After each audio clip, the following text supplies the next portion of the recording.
soon, depending on which side that needle is on, to our first program of the year. As the regulars know, we take the summer off from the programming, not from our work, but from the programming.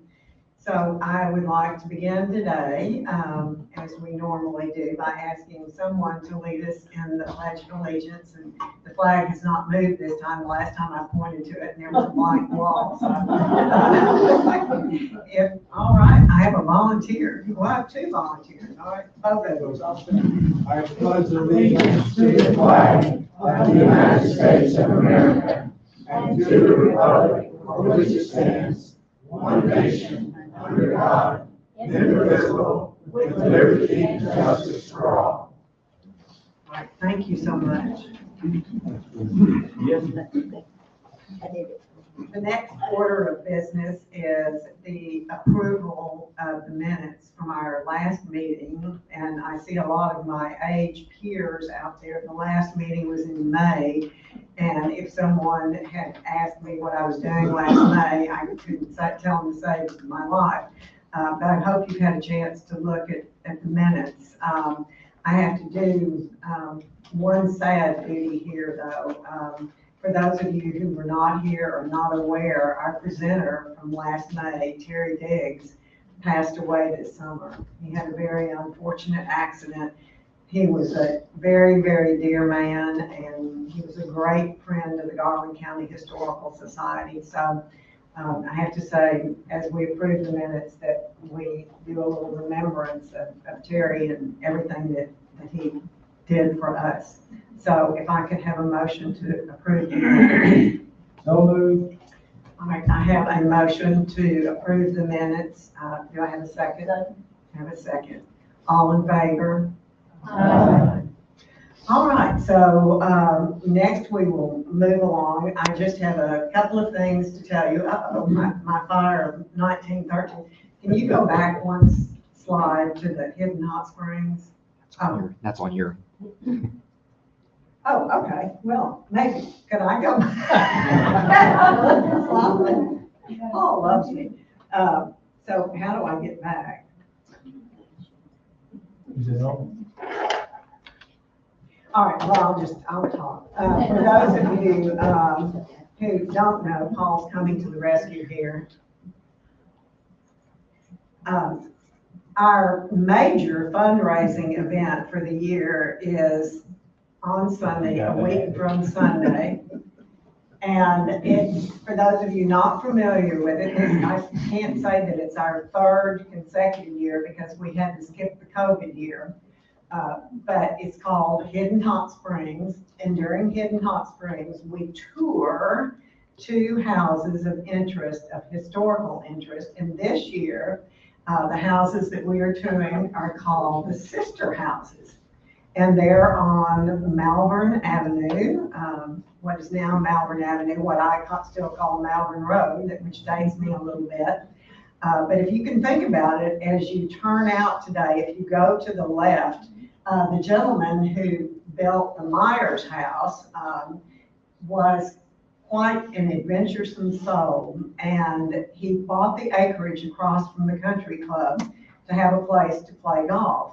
But his primary claim to fame was he was a pilot. And so the story goes that he would land on what is now Malvern Avenue and just toot on over to his farm, which he used as a hangar. So it's two fascinating properties. If you do not have tickets, there are a few still available, and you can get them either online or if you want to stop by the Historical Society, they're $75 each. Or today, Liz says, okay, well, she's Johnny on the spot, better than I. So with that, I'm going to turn it over to Liz for announcements and introduction of our program. Would you say whose homes those are, please? Okay, yes, the one on the left. They're the current homes of Jan Myers and the late Larry Myers, long-time real estate family here in Hot Springs. And the other one is the home of Brooke and Nick Dodd. Many people know it as the Niemeyer house. because the Niemeyers and the Niemeyers descendants lived there for years. And that's also, Tom saying that reminds me, when I said this is our major fundraiser, all of our funding for the Historical Society comes through donations, memberships, grants. We are not funded by the city. We are not funded by the county. So every year, we have to sustain ourselves by fundraising activities and membership. So please keep that in mind. Thank you. Thank you, Julie. It's good to see all of you here today. I wanted to invite you to our next program, which will be on the third Tuesday in October, October the 18th. And it's going to be given by Dr.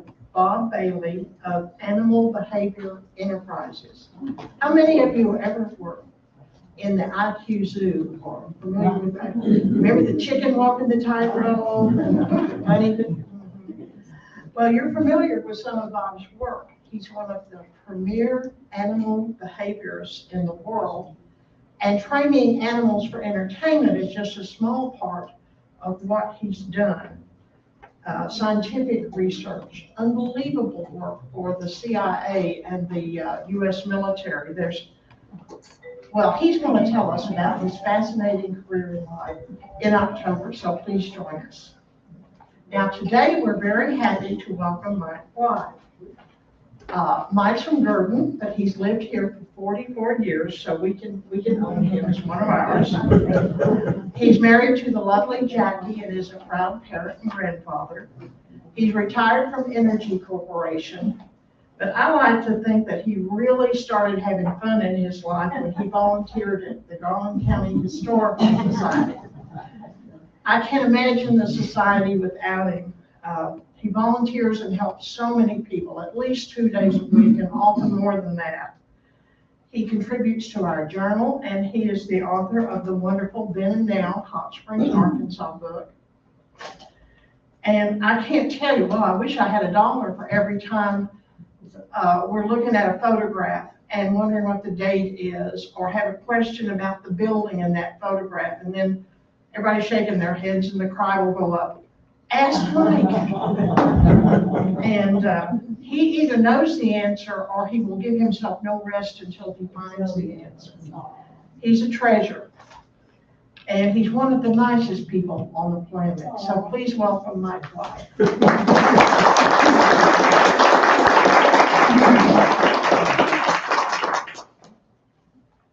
Thank you, Liz. Thank you for coming. This is a good-looking group. Are you ready for a little history? Yes. Okay. How's it sound in the back? Okay, I speak pretty loud anyway. Fire of 1913. At the Historical Society, we call it the Great Fire of 1913. The largest urban fire in the history of Arkansas, to date even. 700 homes burned. 155 businesses wiped out. 2,500 people without a home. 155 businesses gone. Did it miss anything, Liz?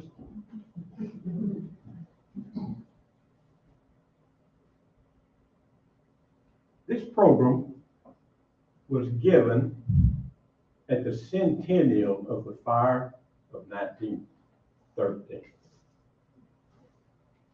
It was at the convention center. Liz worked and worked and worked. And it had a script that long. Don't worry, I won't read it. But the first page is real good. Just as an introduction, I'm going to read the first page. In 1913, Hot Springs suffered through an extremely hot, dry summer, the type that is only too familiar to Arkansans. When they turned the calendar to September, people felt maybe late summer had finally arrived. Cooler weather would be coming in just a few weeks. School would be starting soon. The Arkansas Fair Committee had already announced the days for the fair, October 27th through November 1st. It was going to be at Oaklawn Park. Preparations were already underway at Oaklawn for the fair, which always brought a large number of welcome guests to Hot Springs. On September 5th, 1913, the sky was clear with an occasional wispy cloud. There was a very slight breeze out of the north. The morning started out quite warm and the temperature rose quickly into the mid-90s. On that hot, late summer day, the Great Fire of 1913 began just before 2:15 p.m. It started at 424 Church Street in the Pine Bluff House, a two-story boarding house that was owned by C.N. Rick, who was a prominent Hot Springs banker. And in parentheses, we have, this location is currently part of a parking lot on the east side of the Hot Springs Convention Center. There are conflicting stories about the origin of the fire, but all agree it was started by an African-American woman named Eula Madlock, who was ironing. One version says she was using an open flames as a means of heating her iron when the curtain caught fire and the fire quickly spread. The other version says Miss Matlock was ironing on the back porch and unwittingly started the fire when she put more coal on the fire to heat her irons and poured oil over it. She left the fire unattended and went to the front porch to rest. The open flames came in contact with loose tar paper, and due to the extremely dry conditions, the rear of the structure was fully engaged in a matter of minutes.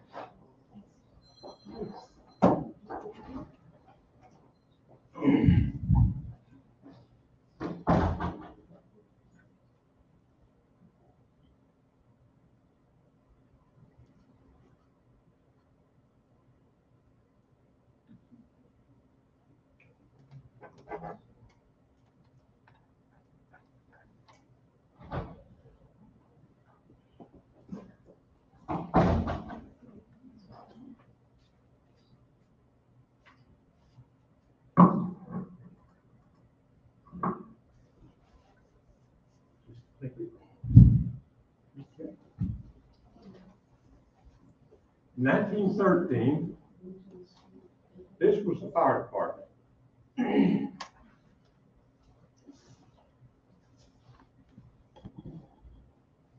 City Hall, built in 1904. It was City Hall until the mid-1960s. This is what is today known as Convention Boulevard. This is now called Opera Street.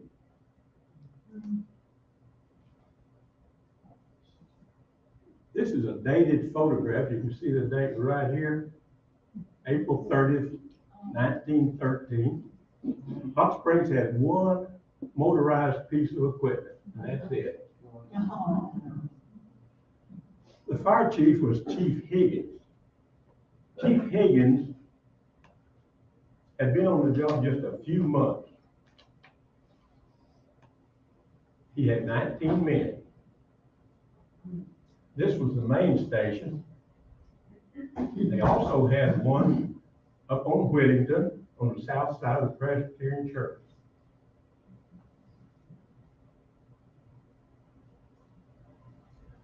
Let's see, the third one was on West Grand Avenue near Dairy Queen now. And that building is still there. This one is gone right now.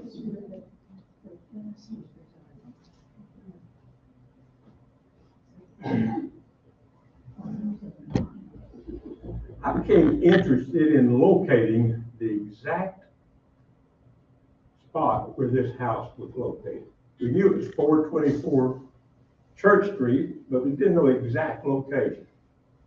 We have fire maps called Sanborn fire maps. And they're very detailed, and they have a scale on it. And I found out that this house was located on Church Street between Laurel and Pleasant. Took the scale out, located on the map.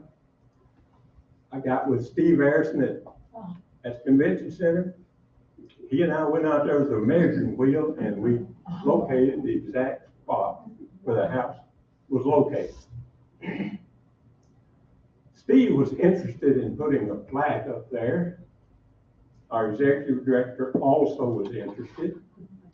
And on September 4th, 2013,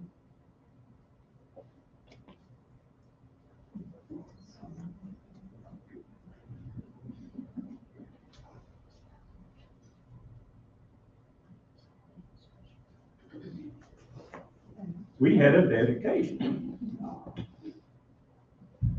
There the plaque is. This was our mayor, Ms. Carney. Here Liz is. We had an honor guard from the Hot Springs Fire Department, and we had several pieces of firefighting equipment there, as I recall. And I was there. I still like blue shirts.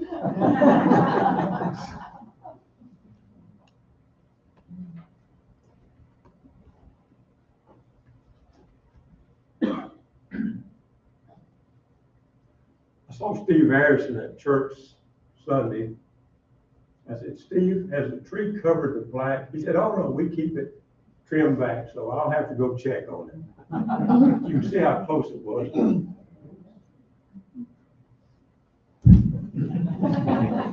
Technical difficulties.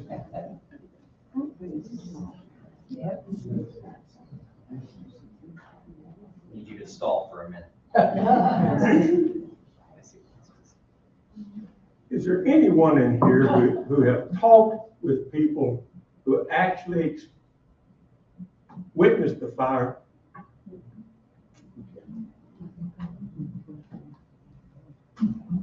That would be a long time ago. Mike, was this the first big fire? It was not the first big fire. It's not pretty fast. What happened before 1913? They had a big fire that started up on Chapel Street. And it burned 40 blocks. Not much. Some of the area that was burned in 1905 also burned in 1913. Oh,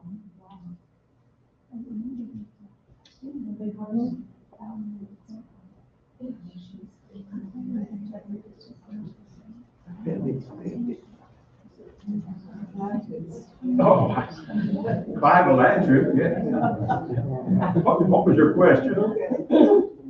I have a question. With 250,000 people homeless in 1913 and presumably more than that in the previous fire, where did they go?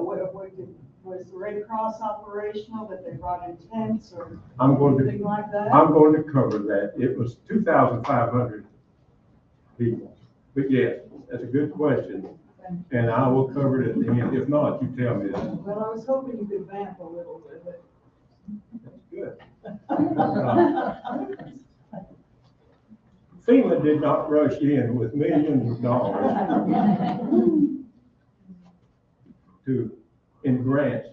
They did not rush in with millions of dollars of no interest loans. The Red Cross didn't show up. The churches didn't have soup kitchens. 2 days after the fire, there was a letter in the paper. The city fathers were apologizing.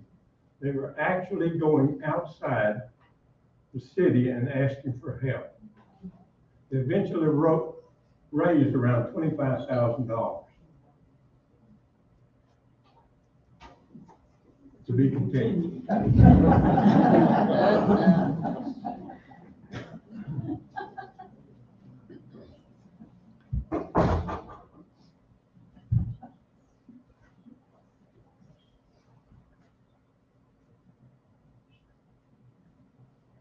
This is an actual photo of the fire.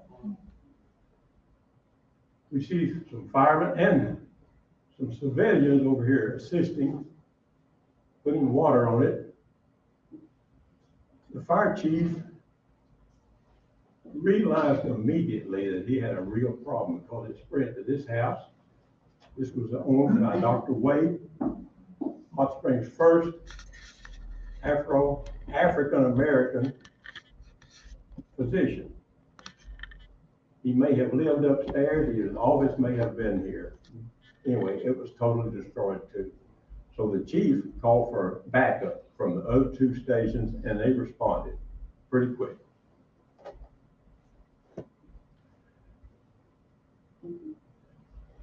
This is looking up Cottage Street. Cottage Street at one time ran right down beside City Hall. It's now called Opera Street. This area would all be under the convention center right now.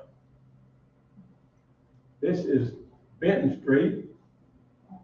City Hall would be, even today, located on this side. This is part of the Rock Island Depot. You can see that fire is out of control already. This home was built by Diamond Joe Reynolds. Diamond Joe Reynolds built the first railroad from Malvern to Hot Springs. He was a wealthy man. He had many homes, but this is one he built in Hot Springs for when he was here. After his death, it was bought by Dr. McClendon, who was also the mayor of Hot Springs. The mayor's house was one of the very first ones to go. Chief Higgins has the white helmet on right here. He knows it's out of hand. There's nothing they can do to save that house.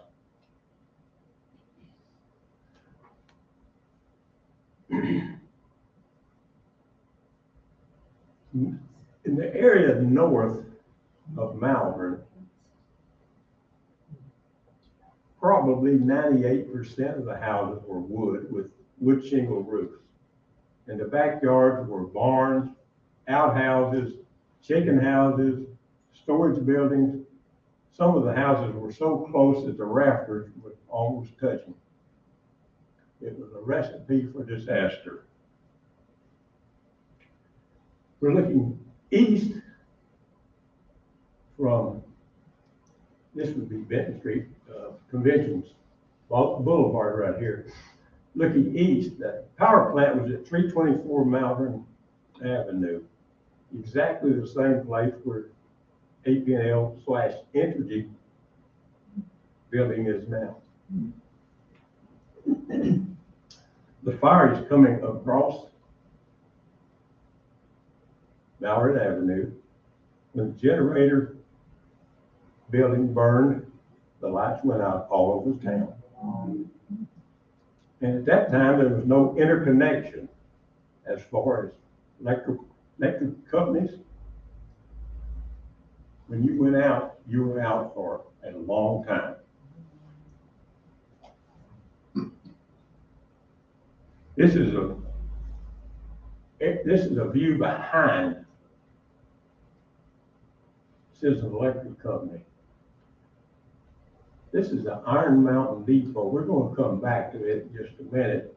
But first, we're going to advance on down Malvern Avenue. At the corner of Church and Malvern,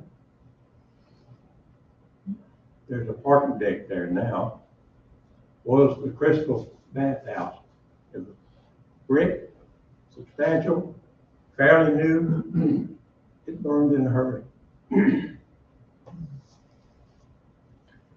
And in the 600 block,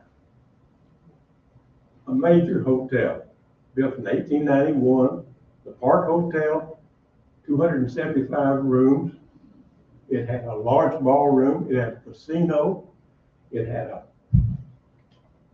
observation, I started to say tower, but an observation room up here. And it was closed in the summer. In days before air conditioning, none of the rich people back east wanted to come to Hot Springs. They couldn't take the heat and humidity. The only people in the building were a few maintenance people and groundskeepers. They had a big, extensive garden area that extended all the way down across from the current police department.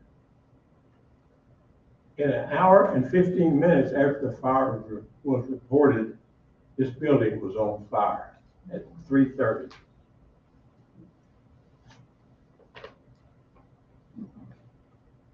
This is a photo taken at the rear of the Park Hotel. This is Hot Springs Creek and the Iron Mountain Railroad main line. This is the bathhouse that went with the Park Hotel. And this building was reinforced concrete roof, concrete interior walls. Of course, the window framing was all wood, and it burned out, as did the interior. This building is still down at the corner of Malvern, still down on Malvern, at the corner of Malvern and Garden Street.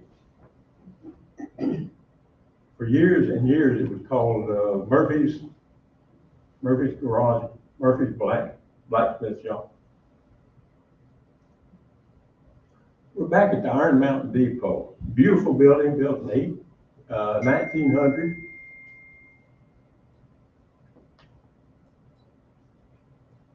Here we see the fire has crossed Broadway. This, by the way, is Market Street.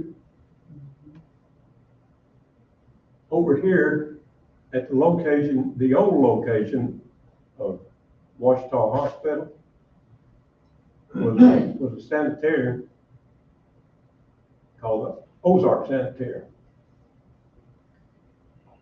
It's already on fire. I'm not sure though that the train station has ignited yet, but it will, as we see here. It's on fire, and this is burning badly out of control.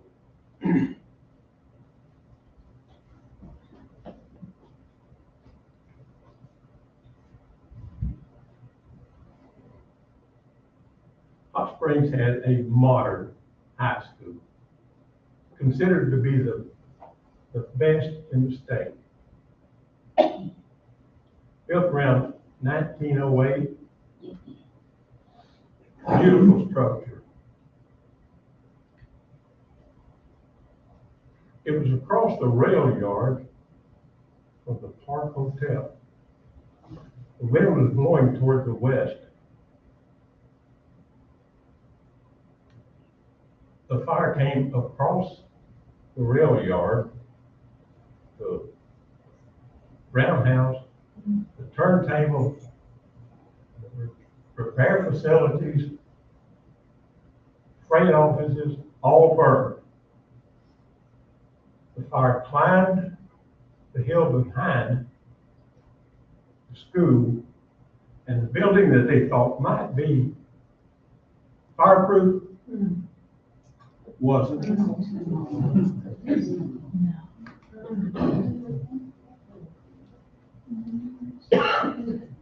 We'll have to have a little water.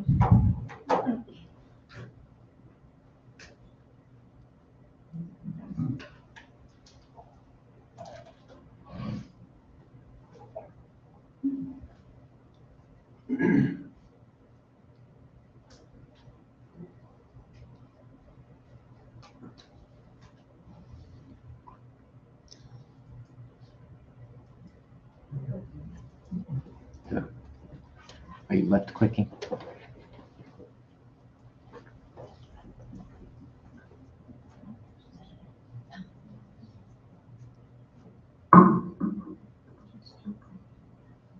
Just click it.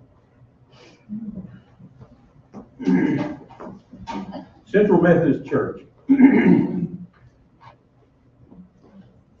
fairly new church at the corner of Olive and Central. Reported to be only one of two churches with a pipe organ. They had burned out in the fire of 1905. They were located at the corner of Chapel and Central.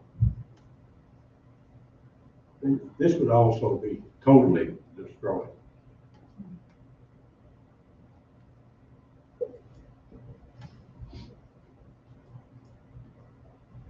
When the fire came across Central Avenue, it burned streets like Parker, Orange, Woodbine, Hawthorne, Hazel, and for some reason, this house singed, smoked, but it survived. Totally intact, appears to be. This is a photograph taken from the Goddard Hotel. This is the 800 block of Central. This is, of course, Market Street. These people have already got their roll-top desk out there on the sidewalk. You've got a van backed up here. They know they're in danger. The only thing that saves them probably was these are big brick structures. You can tell this is wood.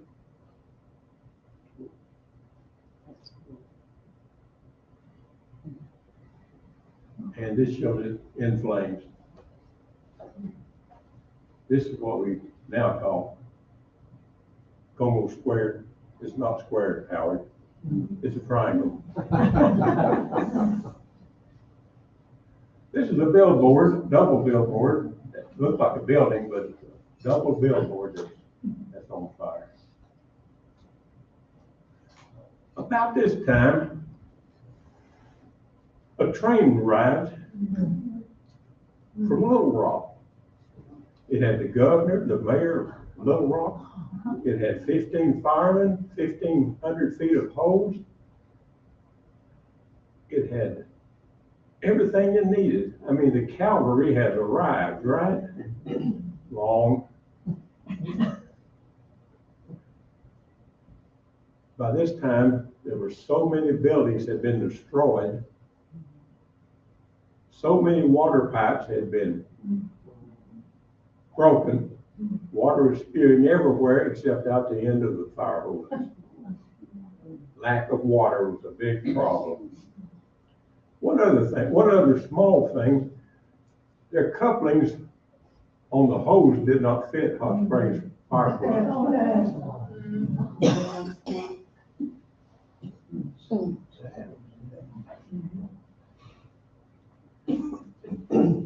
Moody Hotel.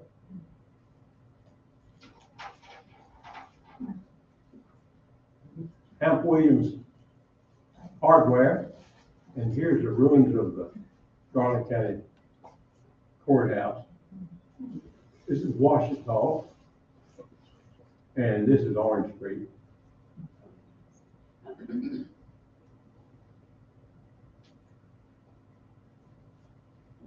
This building was built right after the fire of 1905,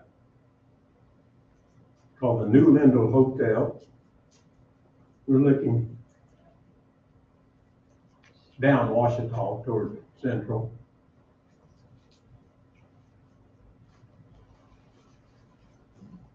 Colorado Grill is on the first floor today.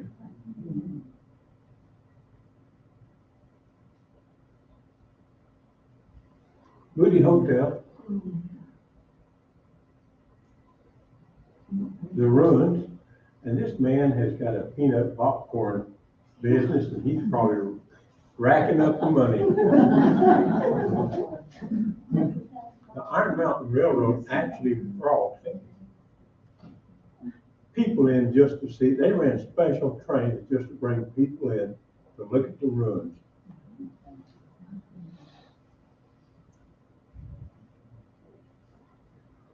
This hotel was rebuilt. However, it did burn again in the 1970s. Clyde probably knows what year it was. But when it burned the last time, it never was rebuilt.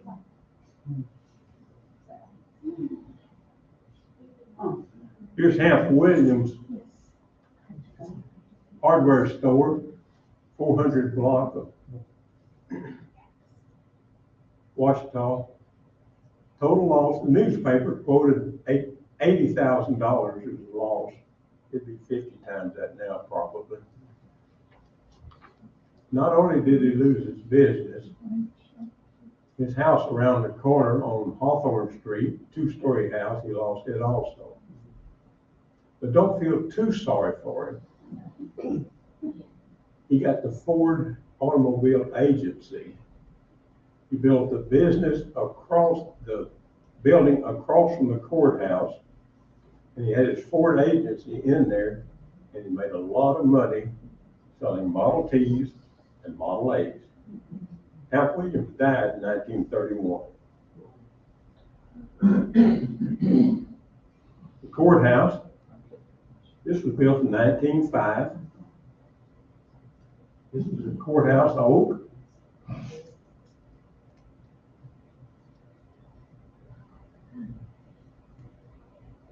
These gates are still there, these posts. Here it is after the fire.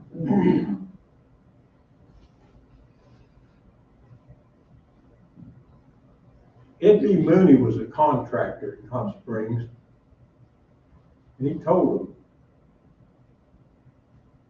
you don't need to tear that down. That building is sound.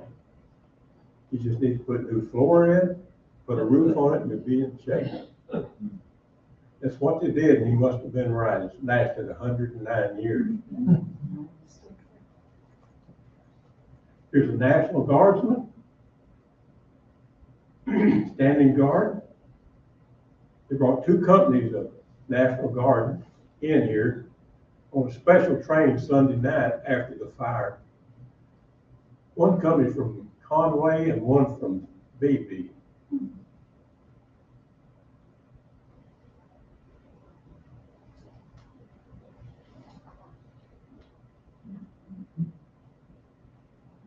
I think this may be north of Malvern Avenue. I'm not sure. Here's an interesting photo.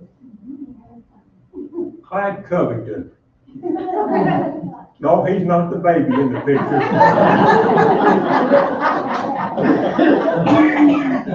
No, that's not. That's Clyde's father. Isn't that a neat photo? Yes. Clyde's grandfather and his grandmother. And great grandmother. Okay. In the back. They are out in a Model T, looking at all the damage. And that of course is the high school.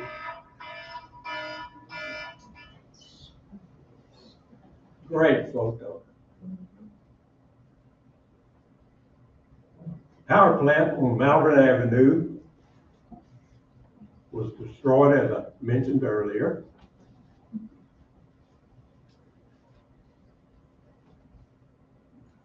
Right here. This is a better shot of it right here. Generators.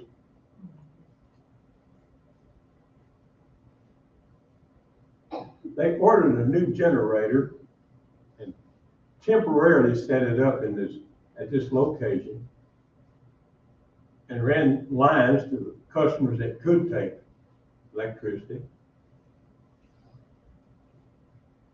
But another thing they did, they started building the plant soon after this down on Belding, where Standards Plumbing and Lighting has their office now.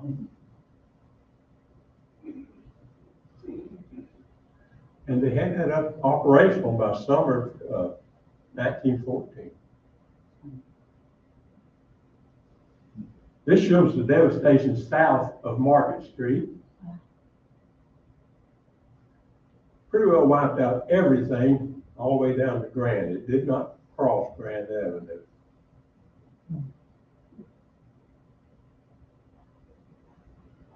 This is from the New Lindell Hotel. This would be Orange Street.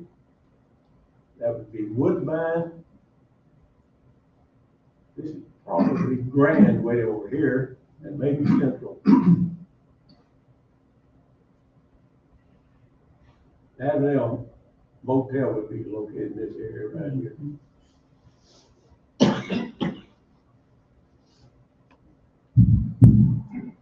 The photo says where the fire began, not where the fire started.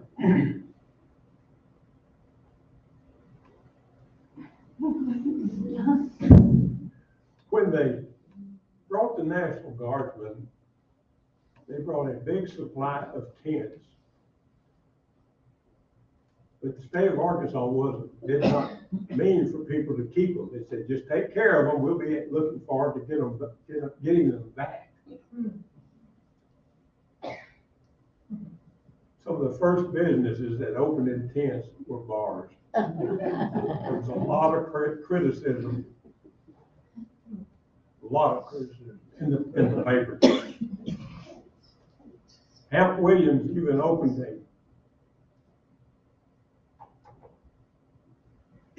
up a store in a tent.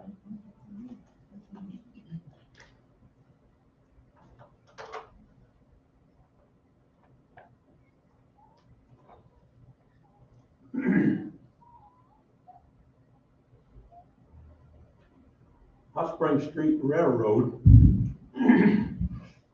of course, was dead in the water. No electricity.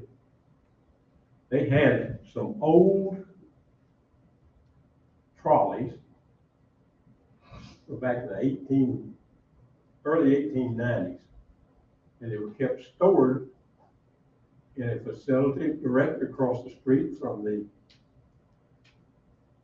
alligator farm.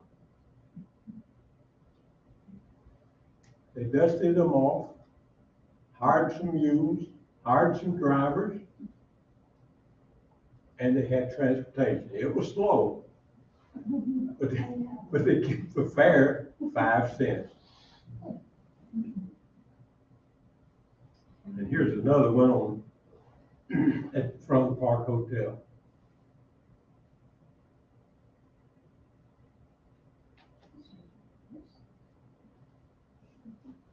They improvised by using private automobiles also.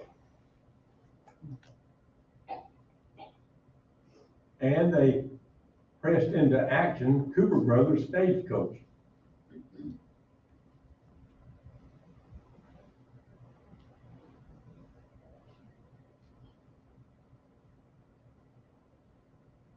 Later on, Hamp Williams would build his building right here.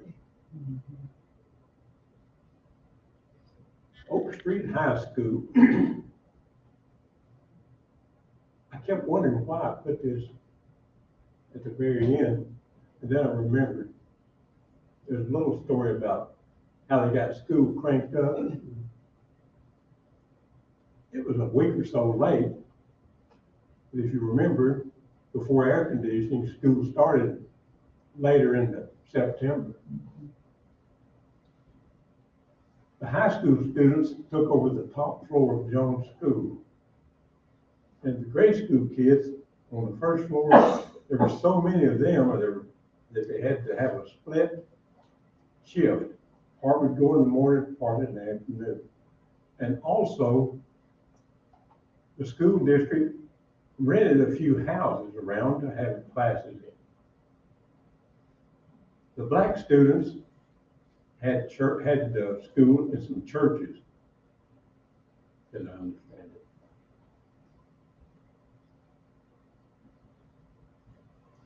Orange Street Presbyterian, which was just off Washita, and we've already talked about the Central Methodist.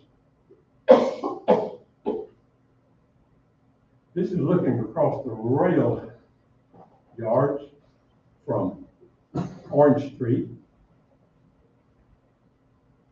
This is Central School in the distance.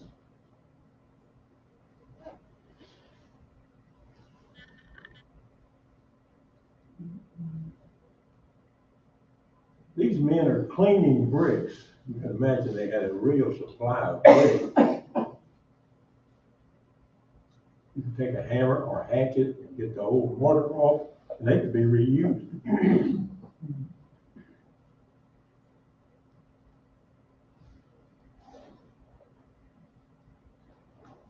155 businesses gone.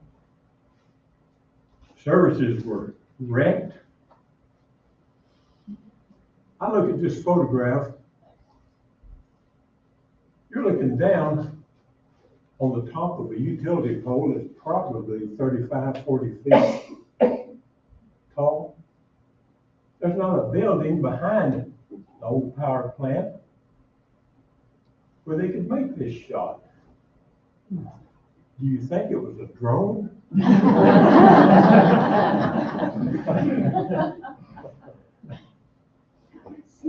I'm amazed.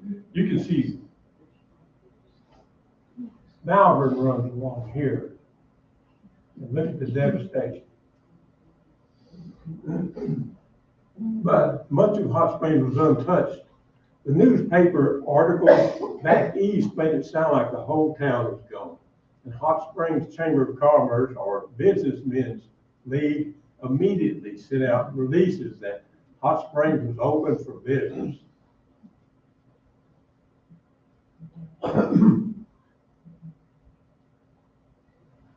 State Fair went off as scheduled.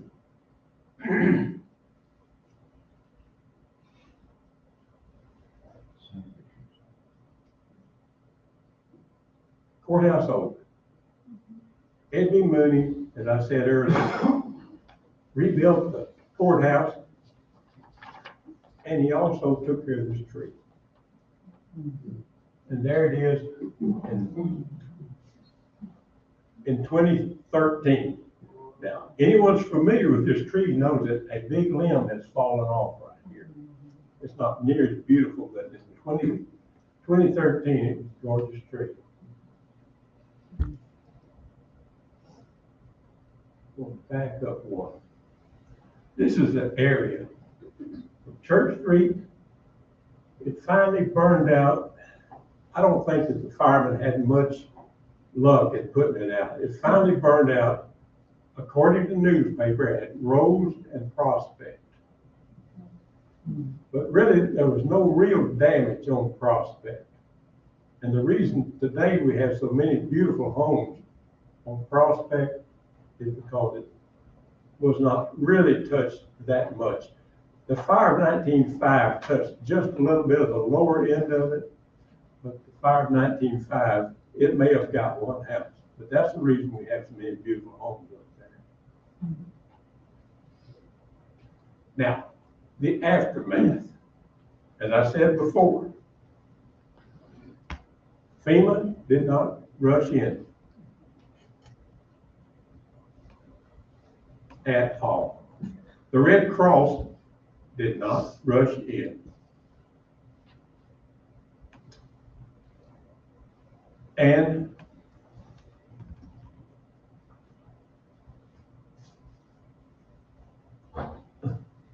the government, the city fathers were very embarrassed to ask for any help at all. Unbelievable.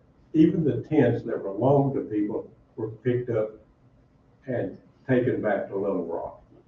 The National Guard, guardsmen that were here, of course, they were being paid. I used to be in the National Guard. They weren't paid much, I know, in 1913. Anyway, the state of the National Guard sent Hot Springs a bill for paying these National Guard.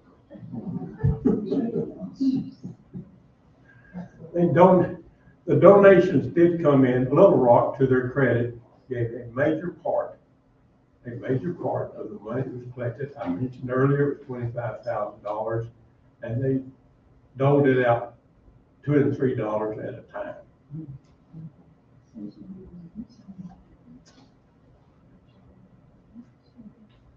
Have I left anything out? Were there any fatalities? Good deal. Good question. And I missed it. I forgot to answer that. No. Can you believe that? Amazing. It is amazing. Could you repeat the please repeat the question? I couldn't. Her question was there any fatalities? There were none. That is unbelievable. Yes, Howard. What about West Mountain? Did anything carry to West Mountain? I have heard that some fire was carried by the wind, and there was a little fire on West Mountain, but I don't think it was major. Oh, that's a good question. Don't think it was a major problem there. Yes, ma'am. I remember, our current fire chief, Ed Davis, talking at the program you gave at the convention center, and he analyzed the fire and the shingles on the roofs Right. in Hot Springs were these evil little circular shingles that would just, and he said a lot of it was because of combination, of course, of wind and heat, and these particular kinds of shingles that would move from these closely packed buildings. Yes. And after the fire, didn't the city have different codes about things like that? That's a good point. Liz just said, didn't the city have some different codes? Yes. There were codes about roof, no more wood shingles, none. They even put some laws in there, houses need to be further apart. And that helped it. The city really got on the ball, hired more men, got more and better equipment, and really brought Hot Springs into the 20th century. They still had mostly horse-drawn equipment. One other thing that Chief Davis mentioned, that there's something called a firestorm. The fire is so big that it's pulling oxygen and it's creating almost a tornado. It's the winds, he described it that way. It was quite a catastrophe. Any more questions? Yes, ma'am. Was the breeze like it is today? I mean, was it really breezy or just a slight breeze or what? Well, I think it started out kind of a slight breeze, but later on, In the day? Yes. It got the breeze. Yes. The wind was a factor for sure. Really, it was. Big time, yeah. And it was so dry too. Right.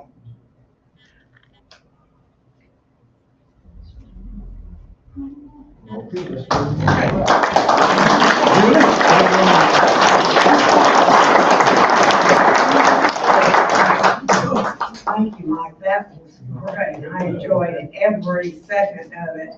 And I will share just a little bit of trivia with you. You saw the picture of the beautiful Park Hotel. Well, in the year 1907, which was well before this fire, there was a young man, about 16 years old, from a very wealthy Chicago family, and he had pneumonia. And I think part of it was an excuse not to go to school, from what I've read about him. But anyway, his mother, his tutor, his nurse, all moved down to Hot Springs, took up residence in the Park Hotel. And that little boy's name was Jack Billis. And he is the man that bought the acreage on Malvern Road where the two houses stand that are in Hidden Hot Springs, and he built the very first one. So that was his introduction to Hot Springs. He must have fallen in love with it, because in 1917 he came back and bought that acreage. So those are the wonderful pieces of trivia that are totally useless that you learn when you volunteer. So with that, I'll just say thank you for coming. And Liz, is there anything else? We thank Paul and the library staff so much.